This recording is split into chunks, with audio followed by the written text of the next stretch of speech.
L'École supérieure d'administration, d'économie, de journalisme et des métiers de l'audiovisuel ESAE offre de nouveaux challenges pour l'année universitaire 2023-2024. Étudiantes et étudiants, parents d'élèves nouveaux bacheliers, ESAE, c'est la garantie d'une formation de qualité à des conditions très avantageuses. À Gbedjromede, à Papa, à Boumekalavi et Parakou, inscrivez-vous en administration générale, administration du travail et de la sécurité sociale, trésor et finances publiques, impôts, diplomatie et relations internationales, journalisme et métiers de l'audiovisuel, gestion des marchés publics, planification et développement local, sciences économiques, sciences juridiques et toutes les filières des sciences de gestion. ESAE vous offre des bourses, demi-bourses et de réductions pour les premières inscriptions dans toutes ces filières. Waouh! En licence 1, 2 et 3 et en master, bénéficiez jusqu'à 50% de réduction sur tous nos sites. N'est-ce pas génial? Infoline. ESAE Gbedjromede, 3e rue à droite en quittant le carrefour Le Jador pour la BIBE Jéricho ou au plus 229 90 93 65 21 98 98 14 00 à Kpakpa au plus 229 52 88 33 33 à Boumekalavi au plus 229 52 88 44 44 Parakou au plus 229 52 46 12 12. ESAE, l'excellence à un nom. Amis sportifs, bonjour. Lundi noir à Yamoussoukro, capitale de la Côte d'Ivoire. Hier soir, les éléphants ont lamentablement perdu 4-0 contre la Guinée équatoriale pour le dernier match de la phase de groupe de la Coupe d'Afrique des Nations CAN Côte d'Ivoire 2023 à la cité CAN de la ville. C'est la déception à la fin de la rencontre. C'était tête d'enterrement au congru. Également dans les rues, les supporters de l'équipe nationale sont dépités après ce triste résultat. Après leur rencontre éclatante, de l'autre côté, victoire 4-0 assurée hier soir face à la Côte d'Ivoire à la CAN 2023. Le Nzalang national nage dans le bonheur et les supporters sont en liesse. Et comme pour répondre à l'exploit majuscule de la sélection nationale, le président équato-guinéen Théodore Obiang Nguema a annoncé sur son compte officiel du réseau social INS une prime de victoire d'1 million d'euros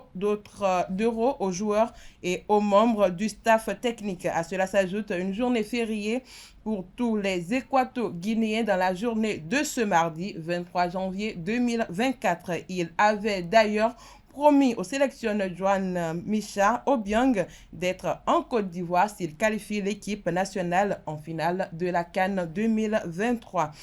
Parlons toujours de la CAN, la CAF a ouvert une enquête contre la Fédération royale marocaine de football et la Fédération congolaise de football suite aux incidents survenus à la fin de la rencontre entre le Maroc et la République démocratique du Congo lors de la deuxième journée de la Coupe d'Afrique des Nations CAF Total Énergie Côte d'Ivoire 2023. La CAF ne fera aucun autre commentaire sur cette affaire jusqu'à ce que l'enquête soit terminée. Pour rappel, à la fin du match Maroc-RDC, une histoire de main tendue entre Walid, l'entraîneur marocain, et Chancel Bemba, le défenseur congolais de l'Olympique de Marseille, a été à l'origine d'un déraillement. Dans le feu de l'action, le défenseur congolais a été victime de racisme. Revenant à l'échelle nationale, après avoir été excepté du premier tour, les Amazones du Bénin s'engagent officiellement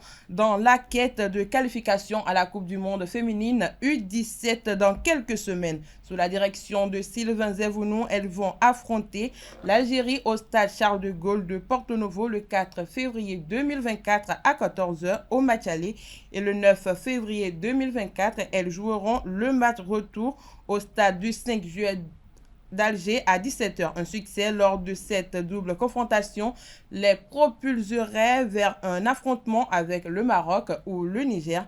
Auto-suivant, la Coupe du Monde féminine U17 impliquera 3 équipes d'Asie, d'Afrique, d'Amérique du Sud, d'Europe et 2 équipes d'Amérique du Nord. Les représentants déterminés après la Coupe d'Asie féminine U17 en Indonésie du 7 au 20 avril 2024. En Afrique, les équipes seront désignées à l'issue d'un tournoi de qualification s'étalant sur 4 tours du 8 décembre 2023 au 16 juin 2024. Pour l'Amérique du Nord, les deux équipes seront décidées lors du championnat U17 féminin de la CONCACAF au Mexique du 1er au 11 février 2024.